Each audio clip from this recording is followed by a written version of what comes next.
Sejam bem-vindos à reunião almoço da SIC Caxias.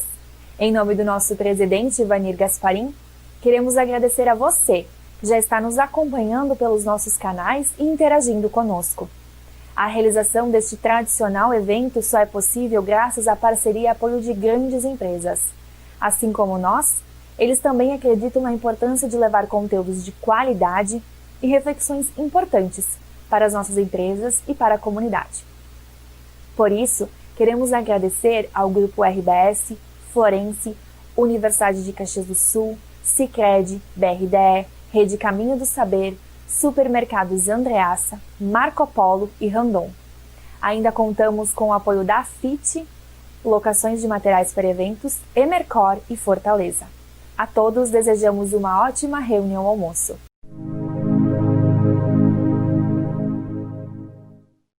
Caro secretário, voltando ao tema do meio ambiente e infraestrutura, queremos primeiramente agradecer Vossa Excelência pelo excelente trabalho que o senhor vem realizando em prol da desburocratização do nosso Estado, a partir do novo Código Ambiental. Sempre defendemos que é preciso desburocratizar o processo para quem quer empreender no Rio Grande do Sul. Obviamente, sem descuidar do meio ambiente. Esta sim é que deve ser a regra mais importante, dar ao Estado as devidas condições de se desenvolver sem descuidar da proteção do meio ambiente.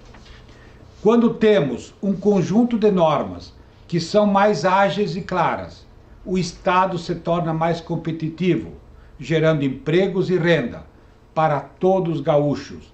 E disso ninguém discorda. Também nas questões do meio ambiente, é importante que saibamos defender a imagem do Brasil perante o mundo. O Brasil tem 851 milhões de hectares, sendo que 66,3% desse total é de vegetação protegida e preservada. A Europa, como exemplo, apenas para compararmos, tem somente 0,3% de área preservada. Repito, o Brasil tem 66,3% da sua área preservada ainda, enquanto que a Europa desenvolvida 0,3%. Então, não é verdade que não temos preocupação com a proteção ao meio ambiente.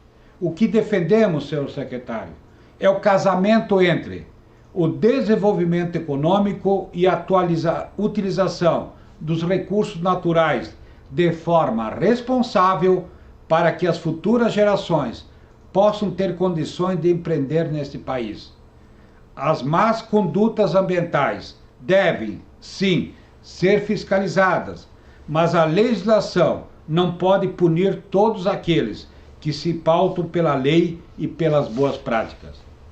Por fim, senhor secretário, queremos colocar toda a estrutura da SIC, que abriga em sua representatividade 25 sindicatos patronais, que este ano comemora 120 anos de fundação, para ajudá-lo nesta missão de contribuir um novo Rio Grande, um novo Brasil e, quiçá, um novo mundo.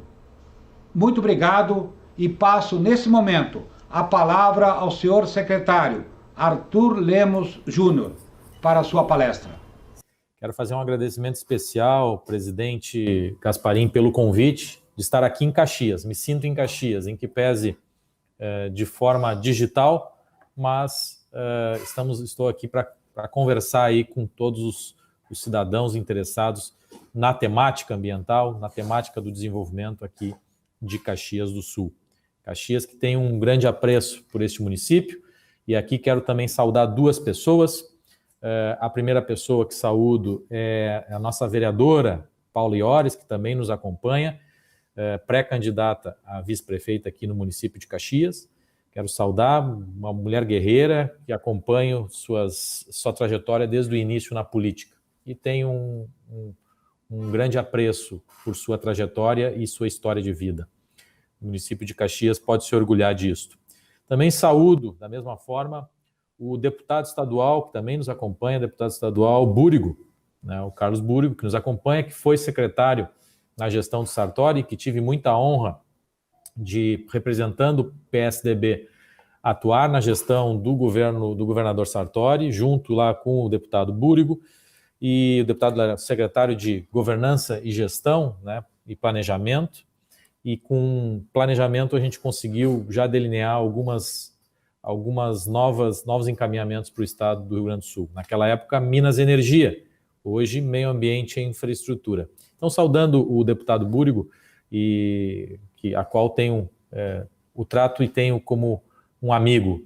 Então, quero fazer essas palavras aí de saudação. Também saudar o Kissine, do Sim de Madeira, que está conosco, e a todos os outros que eu posso, porventura, ter esquecido, mas é que eu não estou vendo a lista aqui, porque estamos aí e pelo YouTube e pelo Facebook. Bom, inicio então, dessa forma, vou tentar trabalhar dentro dos meus 30 minutos, não ultrapassar esse tempo. Inicio comentando, acho que a primeira grande mudança em 2019, né, já da experiência e do que o PSDB tinha quando discutiu isso em âmbito da eleição, que foi a unificação da pasta de infraestrutura com a pasta de meio ambiente. O primeiro desafio naquele momento, e a população, a parte principalmente aquela parte que tem mais uma atenção, acreditava-se que a infraestrutura se sobreporia ao meio ambiente, e isto era algo preocupante. E aí, desde o início, nós comentamos, a vida de todos, nossa vida, a vida em sociedade, ela é uma vida que tem que buscar almejar o equilíbrio. E a unificação das pastas, ela é pautada pela busca do equilíbrio. Quando na gestão anterior nós enfrentamos diversas dificuldades em licenciamentos da área de energia, nós entendíamos que é porque houve uma falha no planejamento. Uma falha lá no início, porque estava dissociado os avanços que, porventura, a empresa de pesquisa energética do Brasil planejava, mas não contemporizava ou não contemplava temáticas ambientais. E se enfrentava problemas, se enfrentava dificuldades. E ali nós entendemos que se o planejamento nascesse uníssono, ele teria muito mais consolidação, muito mais aquilo que se gosta de falar e a gente não gosta, mas muito mais celeridade nas avaliações, porque você estaria, de certa forma, já planejado anteriormente. Eu vou compartilhar a minha apresentação, tomar essa liberdade, vou pegar aqui, apresentar aqui e compartilhar com vocês. Uma apresentação que vai me pautar. Por vezes eu peço até desculpas, que por vezes eu posso olhar aqui para a esquerda, mas é que eu estou com o monitor à minha esquerda para ter o acompanhamento da apresentação. Bom, então a gente vê, né? Unificação, meio ambiente, infraestrutura. Quando a gente fala em infraestrutura, a gente pega saneamento, que é importantíssimo, e a Corsan aqui no estado sempre esteve sob o guarda-chuva da obras.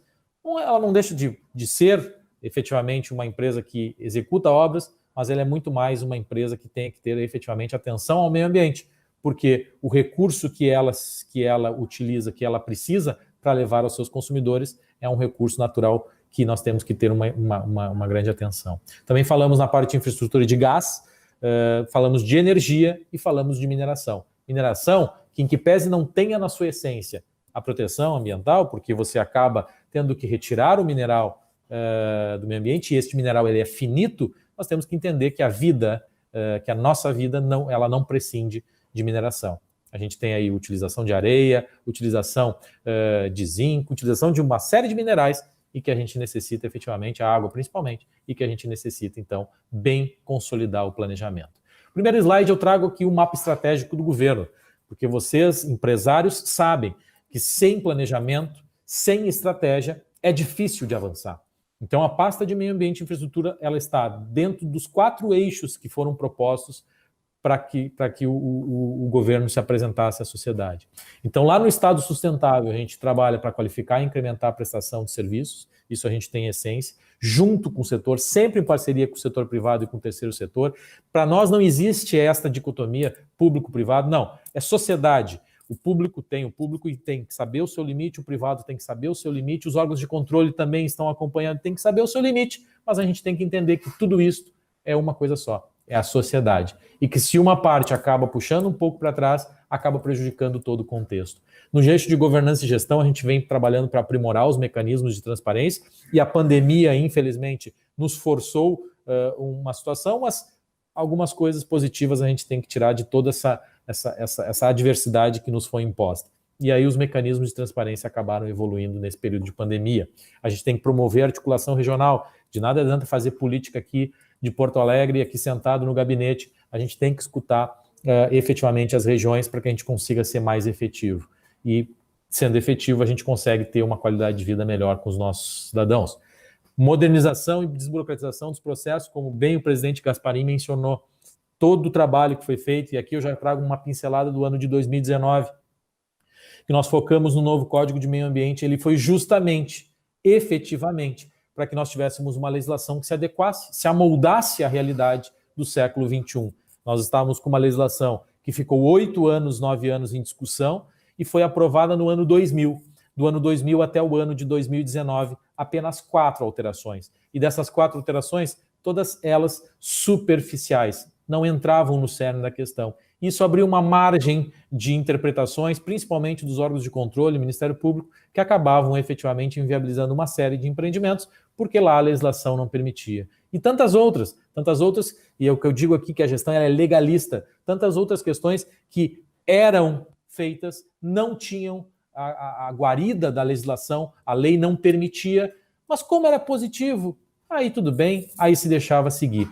Não é essa forma que a gente entende, não é essa forma que eu entendo de uma sociedade, de um país ou de um estado, ou de um município. As leis estão postas, as leis foram feitas para ser cumpridas. Não acreditar, dizer assim, mas isso aqui não causa dano, e acabar a fazer. Então a aprovação do novo código veio para desburocratizar processos. Ela veio com novas formas de licenciamento, dar segurança jurídica. A FEPAM veio trabalhando, fazia a chamada licença única, e aí uma certa feita, conversando com uma doutora promotora aqui de Porto Alegre, ela disse, porque a licença única não pode ter. E eu disse, então, doutora, a senhora tem que entrar contra mais de 5 mil licenças que foram dadas pela FEPAM há mais de 10 anos, porque lá está sendo feita, e nós não tinha guarida legal. Hoje tem guarida legal, então a gente trouxe aí para a legalidade múltiplas licenças que foram dadas. Também trazer, além da segurança jurídica, como eu disse, novas formas de licenciamento. Nós temos a LAC, e eu estou disposto a conversar com ela sobre a LAC. Eu sei que tem pessoas que têm ainda como está o andamento, e vou tratar disso um pouco mais à frente. A questão das unidades de conservação, clareza no conteúdo, trazer o Conselho Estadual do Meio Ambiente, aonde vocês, municípios, têm a FAMURS, aonde o setor produtivo, FARSUL, FIERGS, tem cadeira, e é o espaço efetivamente que é possível que se tragam todos os anseios de quem produz e de quem empreende. Lá na Sociedade de Qualidade com Vida, promoção da sustentabilidade ambiental, primordial, essa é a nossa essência, e aí trabalhando aí para o final do desenvolvimento empreendedor, agilizando as soluções por um governo digital, fortalecimento do desenvolvimento regional, fomentando um ambiente de negócio mais ágil, mais simples, e aí reduzindo custos logísticos, né, através da melhoria da infraestrutura, que é esse também o nosso foco. Aí eu inicio um pouco, passado esse planejamento inicial, peço desculpa se me estendi nele, trazer algumas imagens do que nós vivenciamos recentemente. Aqui vocês podem ver queimadas na APA do Banhado Grande. Banhado, que a população como um todo, banhado é úmido, enfim. Não, estava seco. Estiagem que nós tivemos aí em torno de 800 hectares que acabaram sendo queimados, numa queimada atípica aqui para o nosso estado, que é uma queimada subterrânea, de difícil debelação do fogo, porque ele queima quase que 1 metro de profundidade do solo, porque acaba queimando todo aquele conteúdo orgânico, e a gente fez todo esse trabalho. Mas eu trago essas imagens que a gente enfrentou. E é como o presidente disse, isso a gente agora está vivenciando ali no Pantanal, a gente vem vivenciando na Amazônia também, de certa forma, mas não é só o Brasil.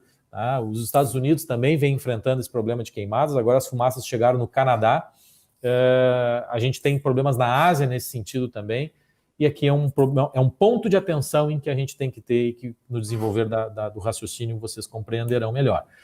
A gente teve quase uma nuvem de gafanhotos, isso tudo nesse ano, pessoal. Uma nuvem de gafanhotos que, por sorte, e a gente não pode depender da sorte, quase que veio até o Rio Grande do Sul. Ok que no passado tivemos gafanhotos, mas não com esta magnitude e que, volto a dizer, por sorte, não veio para o Rio Grande do Sul. Aqui, depois da estiagem, um dia depois, foto da direita, foto de Lajeado, foto da esquerda, São Sebastião do Caí, um ciclone bomba, enchente, quer dizer, um dia depois que nós estamos convivendo com uma estiagem, uma seca, e aí vem uma situação dessas, as casas, muitas pessoas perdendo as suas residências, o pouco que se tinha, por causa das enchentes que nós tivemos nos nossos rios. lavouras perdidas pela estiagem. Então, quanto de riqueza nós perdemos porque nós tivemos essa adversidade aqui no clima com essa questão muito agudizada. Estiagem que já era uma realidade do estado do Rio Grande do Sul. Eu sou do Alegrete e a gente convivia com a estiagem todo ano, se preparava e tudo mais. A gente teve uma janela de 7 anos onde não se teve, justamente por essa mudança, onde você acaba mudando em outros lugares e aí acaba tendo reflexos silenciosos e aí acabamos tendo depois de 7 anos de janela, tivemos esse problema aqui. E aí depois, gripe espanhola, gripe aviária, dengue, zika, chikungunya, H1N1, Covid, que a gente está vivendo agora, tudo isso está linkado com uma situação, e que mais à frente eu vou colocar. Mas o que eu vou colocar com isso, né? O planeta Terra, ele é um só. Então, tudo que a gente fizer ou deixar de fazer no estado do Rio Grande do Sul pode ser um grãozinho de areia, pode ser 1%, pode ser 0,01%, mas que se cada um fizer a sua parte, efetivamente, a gente consegue ter um percentual grande. Mas aqui a gente tem que ter atenção. O planeta é um só, a gente não pode acreditar que a gente está dissociado de uma realidade, agora também não acreditar que nós somos responsáveis por tudo que está acontecendo no mundo. E é isso que a gente tem que não vestir este chapéu, porque, como o próprio presidente mencionou, a gente tem números e dados para apresentar. Claro que o que a gente tem que fazer é manter este status quo, né, e ter atenção efetivamente, porque a pressão acontece não pelos bons, mas por aqueles que acabam transbordando um pouco da legalidade, e esses efetivamente que a gente tem em que atuar.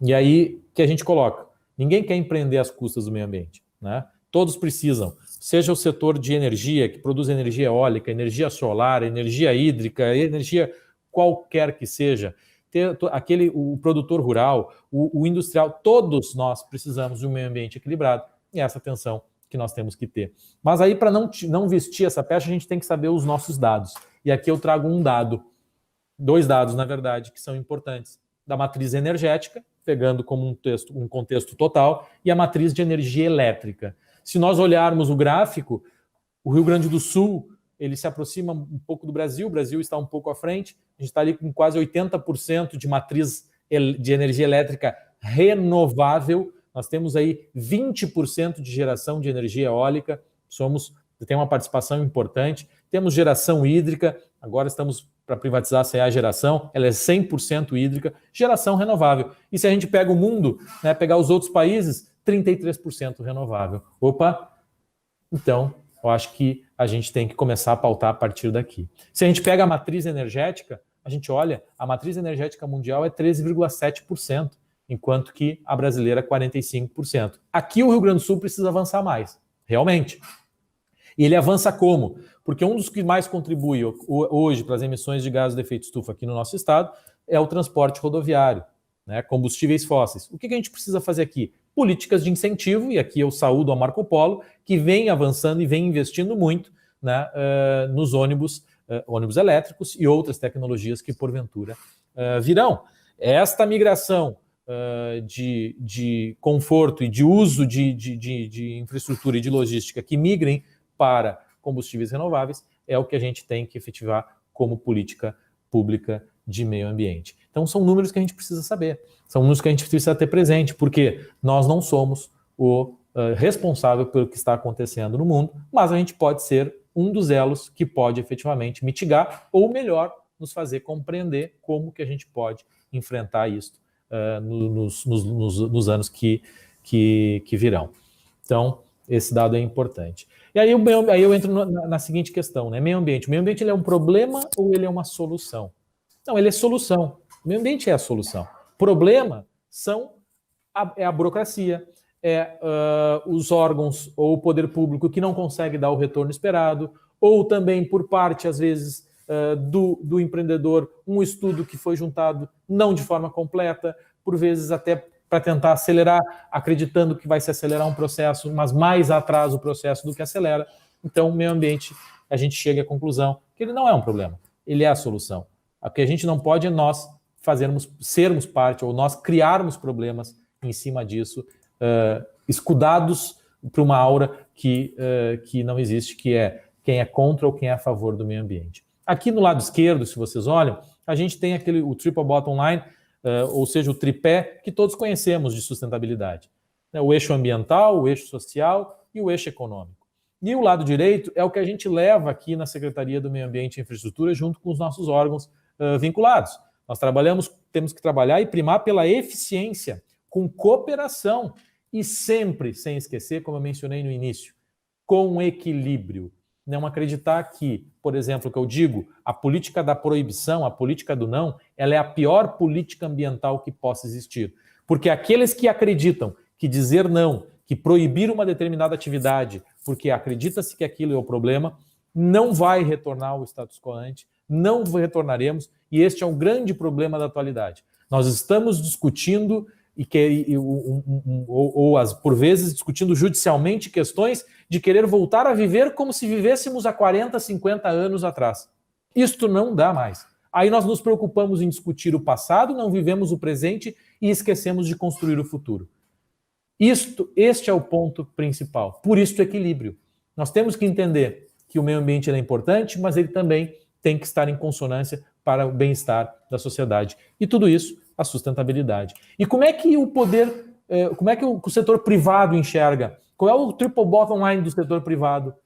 Este que está posto aqui, o chamado ESG, sigla em inglês, Environmental, Social and Governance, que é meio ambiente, sociedade e governança, que agora estão na pauta de investidores e executivos do mundo todo. Grandes fundos de investimento, que agora têm uma atenção, os próprios grandes bancos estão trabalhando nisso. Aqui eu trago um dado, de acordo com o Financial Times, em 2019, os fundos ESG já atingiram a marca de $1 trilhão e estão crescendo ainda mais. Então ele tem lá um componente sociedade, ele não pode perder isso, porque você tem que ter o bem-estar. Quando a gente fala em mudanças climáticas, nas fotos que eu mencionei, que eu apresentei para vocês, quem mais sofre com aqueles danos é realmente a população mais carente, mais vulnerável. O meio ambiente associado e a governança, por certo, de nada adianta ficar bonito no papel e não aplicar. Então aqui vem, dentro da sustentabilidade na parte da logística de suprimento, então o setor privado enxergando o meio ambiente, tal qual nós elaboramos aqui como nosso objetivo. Desenvolver para proteger, quer dizer, sem desenvolvimento eu não protejo, e desenvolvendo eu tenho que visar efetivamente a proteção. Então, o que eu digo? Meio ambiente, ele é o caminho. Ele é o caminho para que nós cheguemos num bem-estar, num desenvolvimento melhor, consolidado e numa riqueza que vem em prol da sociedade. Se ele é o caminho, o que nós fizemos para que esse caminho tivesse uma pavimentação plena? Aí que eu mencionei no início, a modernização do Código do Meio Ambiente, que se transformou na Lei 15.434. Aqui eu quero agradecer aos deputados estaduais que votaram favoráveis ao Código do Meio Ambiente. Temos aí a atualização da política estadual do biometano, e agora a Sulgás está com um chamamento público para aquisição de biometano, quer dizer, produção, e aqui dos resíduos da uva tem um grande potencial para isso. Nós estamos trabalhando com outra frente, que é a produção de biogás e colocando biometano, depois convertendo em biometano, purificando para levar para o veicular. E agora a gente está trabalhando para esse ano e aí entrar no ano que vem e encaminharmos para a Assembleia a atualização do Sistema Estadual dos Recursos Hídricos, que é uma lei de 94, e a gente precisa melhor contemplar, melhor ajustar a legislação à realidade que a gente vive hoje. Então esse é o caminho que nós pavimentamos e tudo mais. E aonde é que se contextualiza? Por que no ponto central que vocês estão visualizando está mudanças climáticas? Lembre-se das imagens que eu apresentei no início. Aquilo se trata de mudanças climáticas. Eu não estou dizendo que está relacionado a A, B ou C. Não. Isto faz parte da nossa evolução, mudanças climáticas. E nós temos que nos antecipar a isto. Temos que saber como lidar com isto. Então, as políticas públicas que a gente vem apresentando e vem desenvolvendo na Secretaria do Meio Ambiente e Infraestrutura, ela tem como ponto central, efetivamente, como que nós vamos enfrentar, como que nós vamos melhor se amoldar a essas mudanças climáticas. Quando a gente coloca, por exemplo, a universalização do saneamento, aqui eu sei que o serviço é municipal, mas tem que avançar para isso também, parcerias com o setor privado. Aqui, pelo âmbito da Corsan, nós vamos avançar até 2033, nós vamos cumprir a legislação, 90% de tratamento de esgoto, porque não dá mais para o Estado acreditar que ele pode prejudicar os seus rios, prejudicar as suas águas superficiais, porque ele tem aí um estoque de águas subterrâneas. Se a gente não valorizar as águas superficiais, nós prejudicaremos o nosso estoque e aí padeceremos lá na frente, porque lá na frente, depois que acontecer, é muito difícil de reconstruir. O Planezão, o Plano de Estado de Saneamento vem nesse sentido. Nós organizarmos junto com os municípios de forma regionalizada como que efetivamente nós vamos cumprir essa meta até 2033. Junto disso, o plano de revitalização de bacias, que nós selecionamos 2 bacias nesse primeiro momento, Bacia dos Sinos e Bacia do Gravataí, para que a gente faça um trabalho de regularização e revitalização. Porque, se nós pegarmos um dado mundial, 75% da água que é consumida no mundo ela é destinada para a produção de alimentos. Se eu tiver problema nos recursos hídricos, eu terei problema na produção de alimentos. Se eu tiver problema na produção de alimentos, eu passo efetivamente a causar um grave problema e prejuízo para a sociedade e para a nossa vida.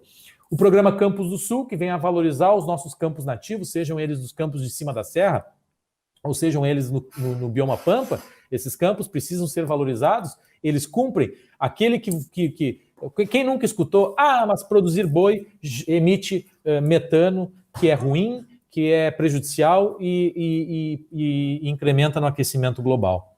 Calma lá, nós estamos trabalhando e vamos demonstrar, é possível demonstrar com tecnicidade, com os estudos e com os estudos de pesquisa, que a produção do bovino, ele tem capacidade de ser emissão neutra. Por quê? Porque o campo bem manejado, ele passa a ser um grande absorvedor de gases do efeito estufa, no caso CO2, que comparado com o gás metano que é emitido pelos animais, acaba sendo negativo. Então a gente passa a ter um carbono neutro. A gente está trabalhando para modernizar o sistema online de licenciamento e o CIOT, que é o sistema de outorgas do Estado. Ele precisa ficar 100% digital, ele não é 100% digital, ele é 50% digital, ele é digital para os empreendedores, ele é analógico ainda para o poder público. E a gente tem que a gente tem que avançar nesse trabalho. Monitoramento, aqui eu vou pular, depois eu volto, o Energia Forte no Campo, que a gente vai levar a rede trifásica para todos os produtores, a gente quer universalizar a rede trifásica no campo, não dá mais para aceitar que um produtor não consiga ampliar a sua produção porque não tem uma energia de qualidade. Aqui nós já estamos destinando recursos do orçamento para que faça frente junto com os produtores para que a gente consiga universalizar. Só que, claro, recursos no orçamento, num estado que tem dificuldades financeiras, precisamos efetivamente elencar quais são as nossas prioridades. E ao fim eu quero tecer um comentário sobre esse ponto também. Linhas para energias renováveis, para que a gente fomente a privatização das estatais da área de energia, isso é importantíssimo para que a gente tenha investimento. Eu sei que vocês aqui já são atendidos pela RGE, mas a gente precisa avançar também nas outras regiões e também um trabalho aí de conservação de espécies ameaçadas de extinção. E eu deixei por último o monitoramento de empreendimentos estruturantes, porque esse é um trabalho importante que nós estruturamos em 2019. Nós entramos para dentro do planejamento das empresas, naqueles projetos que são elencados como estruturantes e que são primordiais. O que isso quer dizer? Quer dizer que é o seguinte, a secretaria, que não se confunde com a FEPAM, quem licencia é a FEPAM e nós mantemos este distanciamento. Como eu mencionei, cada um sabe o seu limite, mas nós buscamos junto às empresas os seus cronogramas, porque a gente quer entrar nos cronogramas.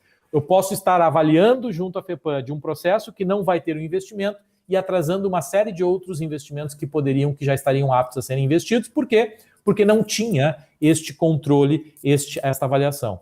Então, a partir de 2019, com o monitoramento de empreendimentos estruturantes, a gente entra e a gente recebe o projeto das empresas, a gente avalia o contexto, veja o que é possível atender e devolve o cronograma com o nosso cronograma embutido naquilo que está posto. E é o compromisso que a gente assume e passa a cumprir. Com isso, nós conseguimos avançar, nós conseguimos evoluir nos licenciamentos em 5 lotes de linhas de transmissão que estavam atrasados e que foram feitos o novo leilão em 2018. A gente conseguiu antecipar essas obras em 24 meses. É muito tempo.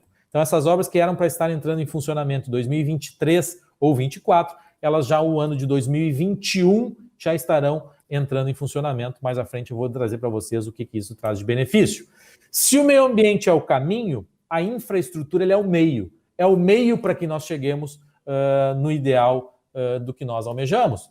Aqui eu trago alguns dados, aqui já mais de licenciamento, licenças emitidas pela FEPAM e que foram monitoradas pelo Departamento de Energia. Nós estamos aí, aqui estão os números, eu não vou falar número a número, vocês podem acompanhar, mas vejam a quantidade de megawatts e quilômetros que foram licenciadas desde que a gente assumiu. Por quê? Nós passamos a trabalhar com ordenamento. Passamos a trabalhar com planejamento. Além, o licenciamento, ele é um planejamento.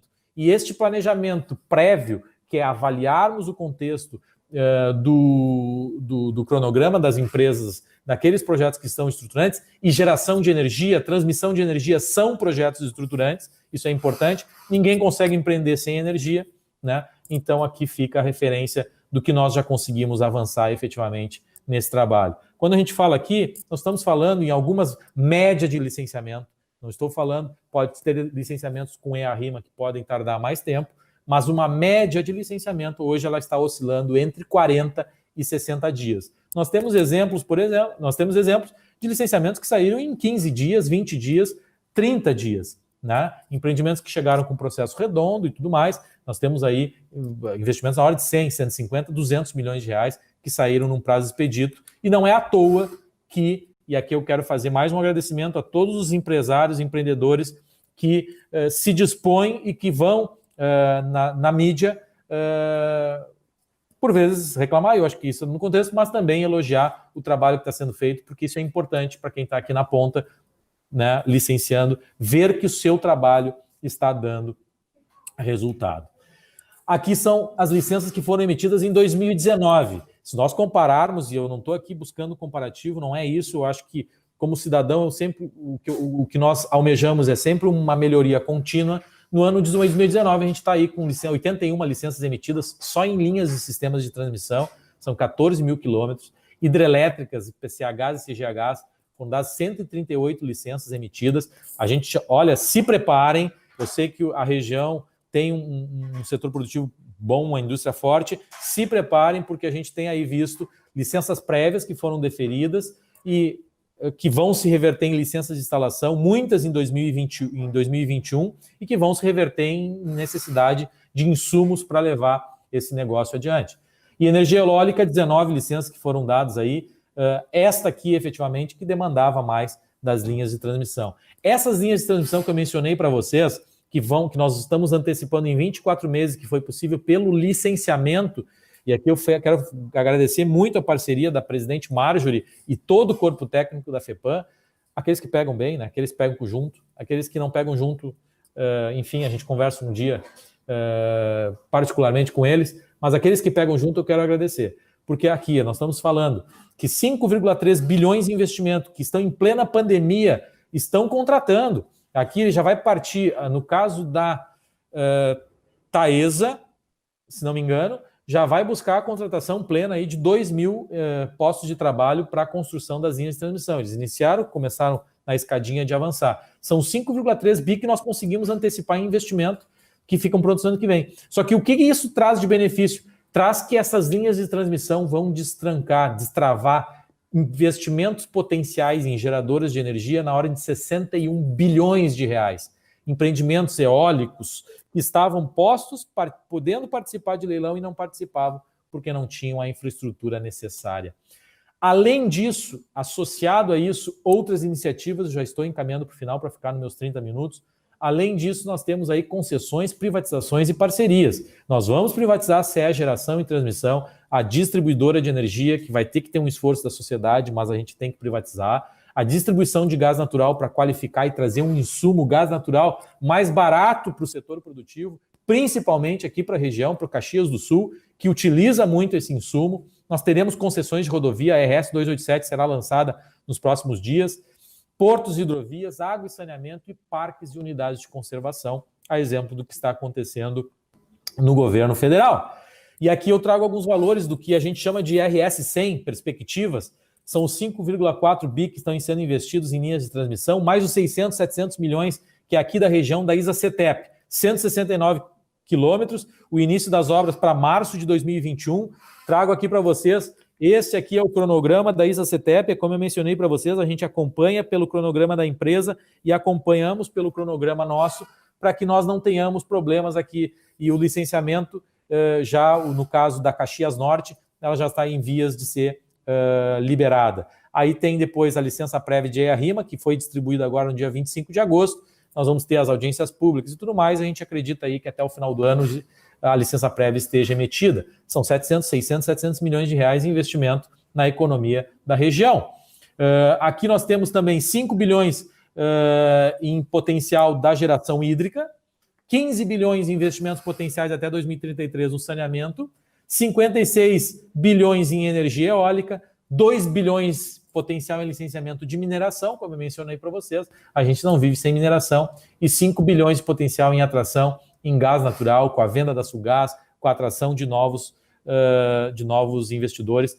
Mais recentemente, a térmica de Uruguaiana foi vendida para a Saesa, empresa argentina, que vai trabalhar para que traga gás argentino para a térmica de Uruguaiana. Temos que enaltecer e temos que exaltar este ponto de partida. Então, eu finalizo a apresentação trazendo assim, que no caso da ISA-CETEP, investimento aqui da região, estamos acompanhando, estamos monitorando, é um empreendimento estruturante.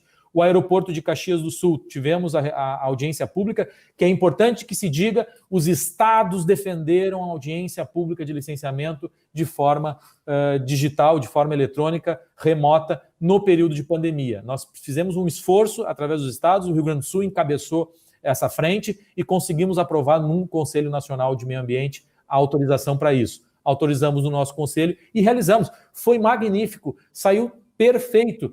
E a gente viu, pelo número de pessoas que participaram, o quão as pessoas efetivamente estão interessadas em participar. Todos que quiseram participaram, aqueles que não tinham a disponibilidade tinham um local que poderiam se deslocar, mas acabaram não se utilizando desse instituto. O prazo termina amanhã para recebimento de todas as contribuições de toda a comunidade, dos interessados. Finalizado isso, se compila, identifica se tem algum elemento novo, não havendo, a licença prévia vai estar na mão aí do município para que se avance no aeroporto de Caxias do Sul. E eu quero mencionar, por fim, presidente Gasparim, e quero agradecer também ao nobríssimo Daniel Randon aqui, parabenizar Randon também, que nos apoia nessas iniciativas. Eu acho que a gente tem que valorizar o nosso industrial, o nosso empresário. Temos que atrair, sim, mas temos também que valorizar os que cá estão. Mas eu quero mencionar também que a gente está hoje numa semana muito importante. Uma semana que vai ser um divisor de águas. Uma semana que vai nos determinar se a gente efetivamente continua no caminho de buscar uma solução para o Estado, não se resolve o Estado em 4 ou 8 anos, algo que é histórico. Se a gente for querer buscar o problema do Estado, nós podemos buscar na história lá atrás, quando se privatizou o Porto de Rio Grande, onde nós tínhamos um Estado promissor, um Estado pujante, um crescimento pujante, e aí começou toda aquela linha de privatizações e tudo mais, e estatizações, e que acabou nos deixando como estamos hoje. Mas é importante que a gente continue nessa rampa de solução. E ainda assim, eu como gestor público, mas também como cidadão, não gostaria sim que nós tivéssemos a redução aí de impostos, mas tal qual se pretende, tal qual se gostaria, ainda não é possível. E se nós tivermos uma redução drástica na arrecadação, nós padeceremos, não será um governo, será a sociedade como um todo que padecerá. Então eu faço um apelo aqui, ainda mais que o deputado Búrigo conta conosco, está conosco aqui, faço o apelo da importância de nós aprovarmos, ainda que não mais a reforma tributária, mas ao menos o que está posto de sugestão e de alternativa, porque nós vamos reduzir a alíquota interna de 18% para 12%, isso é bom para a indústria, vai ser primordial para as indústrias aqui de Caxias. A questão do Simples vai se consolidar, não vamos mexer na cesta básica, não vai se mexer no IPVA, apenas veículos de 20 a 30 anos. É como eu mencionei, nós não podemos acreditar que a solução é beneficiar pessoas que estão lá com seu carrinho de 20 e 30 anos. Não, nós temos que buscar um país, um estado que fomente essas pessoas a terem carro 0 km. Que elas tenham condições de adquirir carro 0 km e não que fomente ela ficar com um bem aí aumentando a desigualdade. Faço esse apelo, quero agradecer, estou à disposição para falar de LAC, falar de licenças, falar de taxa de licenciamento, estou à disposição aí nesses próximos 10 minutos. Desculpa, me estendi 4 minutos além do meu tempo. Obrigado, secretário. Obrigado, secretário. Esta Câmara, que representa 25 sindicatos, como é difícil discutir qualquer isenção, qualquer taxação, é o caso da reforma nesse momento. Mas nós discutimos muito aqui dentro da nossa casa e, por incrível que pareça, eu acho que a população tem que evoluir no sentido que não existe almoço de graça. Se existe alguém que está rodando o automóvel sem pagar nenhum imposto, alguém está pagando o dobro. Nós temos um caso emblemático em Caxias do Sul, onde o transporte coletivo praticamente 34% das passagens são gratuitas. Algo está errado. Mas falando em meio ambiente, eu acho que o senhor falou muito bem. Nesse momento que se fala muito no arroz, há de entender que sem água não existe arroz. Mas também nós entendemos, né, secretário, que quando você irriga uma planta de arroz, você não desperdiça água. Essa água, ou ela vai para o rio depois, ou ela evapora, vai para o mar e volta como chuva, ou seja, você não destrói a água, você não desaparece com ela, você pode sujar ela. Mas eu acho que essa evolução no ambiente, e eu estou aqui também, como o senhor falou, com o presidente do Cid Madeira, que é um batalhador, o Kicine, tem trabalhado há anos, né? E tem nos falado, nos ajudado no sentido que pegar a nossa região de Caxias, a preservação ambiental hoje ela é muito maior do que foi no passado. Exemplo, aqui nós temos muita criação de suínos, de aves, praticamente ela é autossustentável, ou seja, não se coloca nada no meio ambiente hoje. Nós vivemos num primeiro mundo, se nós analisarmos esse ponto. Então, acho que seria importante que o senhor colocasse isso, ou seja, qual é a importância da educação para o meio ambiente? Porque, às vezes, o extremismo quase que ofende o nosso agricultor, e eu tenho notado isso no interior, como se ele fosse o responsável. Mas a educação, e outra coisa, secretário, o pessoal tem nos colocado aqui, a pobreza é ou não também um fator importante para acabar com o meio ambiente ou não ajudar na preservação? Como é que o senhor vê isso? Infelizmente, países mais pobres têm esse problema de não ter recurso, né? E talvez o Estado também, se não tiver reforma, se não tiver recurso, não tem como proteger o meio ambiente. Então, meio ambiente e poder aquisitivo ou subdesenvolvimento, como é que o senhor vê isso? Bom, presidente, importante se dizer, né, que em muitas produções de arroz, a gente pode ter como exemplo que a água vem numa condição e ela é retornada mais limpa do que ela foi captada. Em algumas regiões acontece disto. Por quê? Por causa do saneamento, né? Porque por muito tempo a sociedade fez vistas grossas a um investimento que era necessário e que não foi feito, né? E aquela velha máxima, né? Que eu escutei bastante, não sei se todos aqui escutaram alguma vez na vida, que é enterrar cano não dá voto. Então isso não pode hoje, não tem mais encaixe, porque você acreditar que é possível largar o esgoto não tratado, e aqui que eu entro no extremismo, né? Por vezes a gente tem dificuldade tinha dificuldade de um licenciamento de uma estação de tratamento de esgoto, não, porque não pode ter essa estação de tratamento de esgoto, e eu brincava, eu dizia, né, é quase uma condição de tu ouvir uma pessoa bradar ou esbravejar nesse sentido, estar com as pernas abertas e no meio das pernas passar o esgoto a céu aberto, porque daí não tem problema.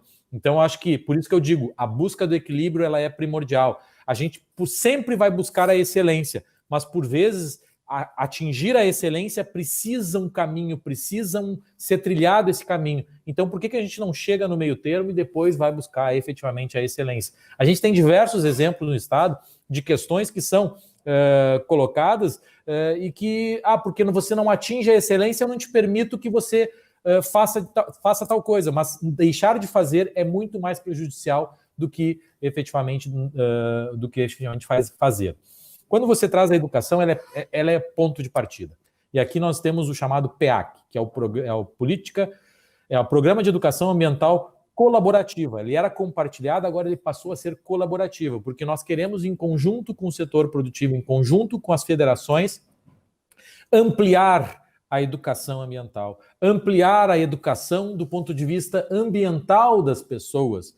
Por quê? Quando você chega lá e ataca o plástico, quando você chega lá e ataca o carvão, ataca o petróleo, desses dois eu vou tratar em separado.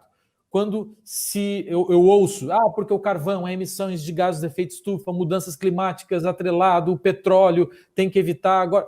Gente, não vou acreditar que o que está acontecendo, por exemplo, nos Estados Unidos com as queimadas, elas sejam única e exclusivamente problema das emissões que foram emanadas das geradoras de energia através de carvão ou através de outro combustível fóssil.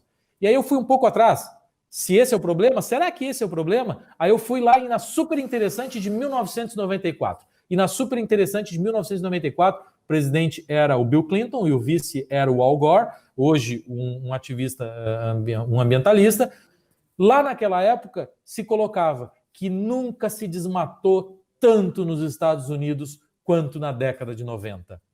E agora a gente sofre toda uma pressão, quer dizer, acusando o produtor, acusando nesses extremismos, acusando o carvão, acusando o petróleo, como se fosse encontrada efetivamente o problema de tudo. Isso é geopolítica, nós temos que ter atenção a isso. A gente não pode perder que estamos vivendo efetivamente mudanças climáticas, nós não estamos negando, temos que ter atenção a isso, temos que nos antecipar, temos que investir, por exemplo, no Sindimadaera em florestas plantadas para que a gente consiga absorver mais os gases de efeito estufa. Agora, não eleger inimigos, não eleger um setor como problema. Na verdade, foi um contexto geral. E no plástico eu digo, né? O pessoal dizia, vamos consumir menos plástico, vamos consumir mais vidro, ou vamos utilizar embalagens retornáveis e tudo mais. Claro que a gente tem que investir nisso, claro que a gente tem que focar na economia circular, mas a gente tem que entender o que o plástico trouxe de benefícios, né? Eu passei a exigir menos recursos naturais quando eu migro para o plástico, principalmente em países populosos, como é o Brasil, Estados Unidos, China, são países populosos e que não prescindem disso. Agora, o problema da gente encontrar plástico nos oceanos, plástico nos rios, não é o plástico, é a educação, é o descarte regular, é a sociedade fazer algo, não ter a compreensão daquilo. E aí eu entro no último item, presidente, questão da pobreza. Eu não estou falando das pessoas, dos pobres, não é isto, é da pobreza. Se eu não faço a economia girar, eu não dou emprego e renda para essas pessoas, elas não têm capacidade ou condições de bancar uma estrutura como um tratamento de água adequado, um tratamento de esgoto adequado, ela não tem capacidade ou condições de fazer uma obra ambientalmente correta, ela precisa viver, ela não pode prescindir de viver, ela vai fazer tudo o que está ao seu alcance. E aí não há nada na frente dela, quando tem a sobrevivência dos seus filhos, a sobrevivência dos seus familiares, não há nada na sua frente que ela não vá deixar de fazer. Então, o poder público, junto com o setor privado, tem que fazer com que a economia gire, seja consolidada, fortaleça e que a gente tire mais e mais pessoas da linha de pobreza para que elas tenham capacidade, em conjunto com todos, aí sim, de nós termos uma condição melhor, sem que nós venhamos a prejudicar o meio ambiente. E finalizo. Não gosto, efetivamente, quando dizem que o produtor ele é um dos que mais degrada. Em absoluto, ele não é. Ele protege, sim, tem legislações para isso. Alguns acabam contrariando a legislação e a esses a lei está aí posta para a gente penalizar. Agora, aqueles, não dá para penalizar 80% por causa de 20%. Então, a gente tem que bem valorizar aí o nosso homem do campo, aquele que traz efetivamente comida para a nossa mesa e principalmente dizer, quando eu disse, é geopolítica, América do Norte, América do Sul e agora Europa, em algumas frentes, superavitárias em produção de alimentos. África, Ásia, onde está a maior densidade populacional, não são superavitárias, são deficitárias e a gente tem que ter atenção a isso, porque se a gente começar a aviltar, prejudicar o meio ambiente ou agredir aqueles que estão produzindo alimentos, aí sim a gente vai ter grandes problemas para o futuro. Secretário, uma última colocação da minha diretoria de desenvolvimento econômico, mas também de sustentabilidade. Se discute muito no mundo hoje, eu acho que não podemos ser inocentes, que o meio ambiente às vezes é usado para essa guerra econômica que nós estamos vivendo, sempre vivemos.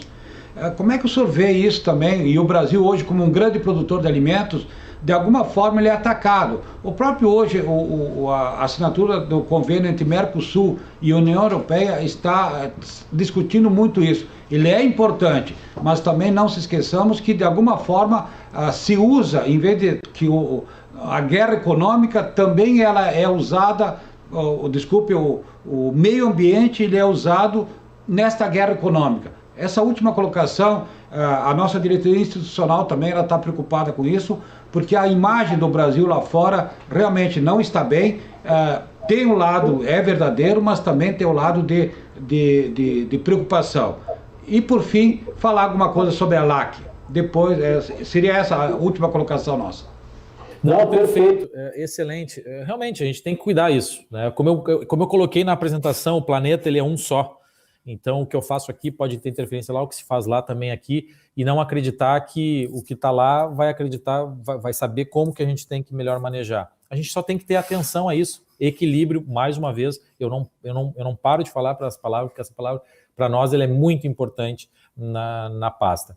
Agora, a gente tem que ter cuidado, só que não se avança na truculência. Esse foi um grande prejuízo que nós tivemos em 2019, foi o avançar da discussão pela truculência. Não, a gente tem dados, a gente tem números, elementos para mostrar que nós temos, sim, uma vocação de proteção ambiental. Agora, se eu chegar lá na truculência, começar a contestar dados, informações de satélite e tudo mais, isso não leva a nada. A gente tem que reconhecer, assim como a gente reconheceu, tivemos aqui sim um incêndio na APA do Banhado Grande, queimou 800 hectares, o banhado estava seco. Agora, o que a gente fez? Com maestria e com propriedade, fomos lá para debelar para que não tivesse um número maior de hectares queimados. Então, é isso que nós temos que ter. Queimadas tem em todo mundo, está tendo nos Estados Unidos e eles estão tendo as dificuldades que eles estão tendo. Da mesma forma, a gente tem. O que a gente não pode fazer é negar que está acontecendo isso, né? É começar a criar factoides que mais prejudicam do que efetivamente auxiliam. Se tem, assume que tem e diz, nós vamos enfrentar, né? Mas pela nossa lógica, pela lógica do que nós entendemos que é equilíbrio, sem colocar a culpa em ninguém. Se identificado o autor de um ponto... um foco de incêndio, ok, se busque, se penalize, mas não faça disso um contexto de discussão. E essa atenção que a gente tem que ter é geopolítica. Quando a Europa vem é porque ela está preocupada em perder mercado com o nosso produtor que vem avançando com tecnologia, vem avançando com propriedade, com eficiência. Agora, o poder público tem que acompanhar essa eficiência, tem que acompanhar essa tecnologia com discurso, com diplomacia, não na truculência. E é isso que a gente tem que ter atenção. No caso da LAC, ela está em fase final aí de avaliação, está numa Câmara Técnica do Consema, onde a Fiergs participa, a Farsul, ONGs participam também, para que a gente identifique, são 40 atividades que nós vamos autorizar por LAC nesse primeiro momento, e já tem uma série de outros que a gente vai querer depois avançar, que na verdade a ideia é a seguinte, preenche um formulário, tem uma série de documentos que tem que ser juntados, juntou, já está com a licença ambiental por compromisso na mão. Isso quer dizer que no dia seguinte o seu cronograma já pode ser executado com a instalação. Então é algo que é para ser efetivamente ágil. Então a gente acredita que vamos lançar a LAC aí, nós pretendíamos nesse mês de setembro, aí dada a questão da pandemia, algumas pessoas ficaram um pouco mais distantes, a gente está então trabalhando aí para o mês de outubro. É justamente isso, tirar o poder público de algumas atividades que eram cartoriais e o privado, que sabe da sua responsabilidade, contrata os seus profissionais, que também têm a mesma ou mais expertise que os nossos técnicos, assumindo o compromisso, avançar nesse ponto. E aí, por fim, eu falo das taxas de licenciamento. Como você bem mencionou, presidente, na pergunta que foi colocada, esta briga entre países, mas a gente também tem que ter cuidado para não fazer também brigas entre estados.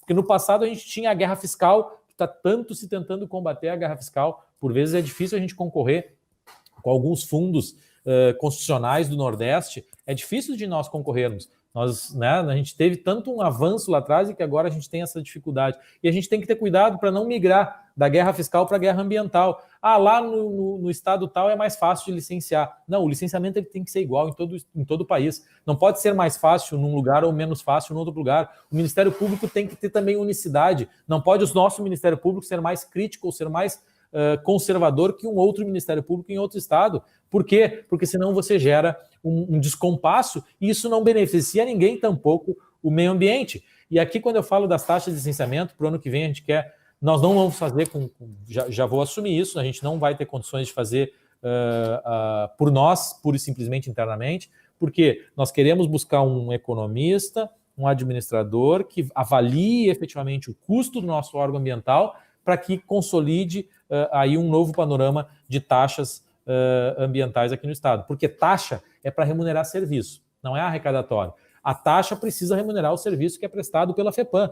E não é um serviço que efetivamente, quanto mais a gente busca tecnologia, quanto mais a gente busca eficiência, mais custoso vai ficando. Mas a gente acredita que mais custoso para o empreendedor é ele não ter resposta em tempo adequado e ter enrolação. Isso é mais custoso. E o que a gente não faz aqui, porque, como eu me disse, taxa para remunerar serviço, nós temos estados do Nordeste que, por exemplo, ultra penalizam ou ultra taxam determinadas atividades, porque aquela atividade ela gera mais riqueza. Então imagine que eu pegue o setor metal mecânico, porque gera uma boa riqueza, e vou ultra taxar para diminuir as taxas de licenciamento em outras atividades. Isso não é correto, isso é errado, é feito em outros estados. A gente tem trabalhado isso através da ABEMA, que é a Associação Brasileira, para que isso não ocorra, porque depois gera uma pressão em cima dos outros estados que não fazem isso, que cumprem a legislação e acabam gerando um descompasso. Então, a gente vai trabalhar para contratar esses especialistas para que nos auxiliem para, identificando efetivamente o custo do licenciamento na FEPAM e buscando otimizar esses custos, a gente tenha taxas mais adequadas à nossa realidade. Muito obrigado, secretário, e até a próxima segunda-feira.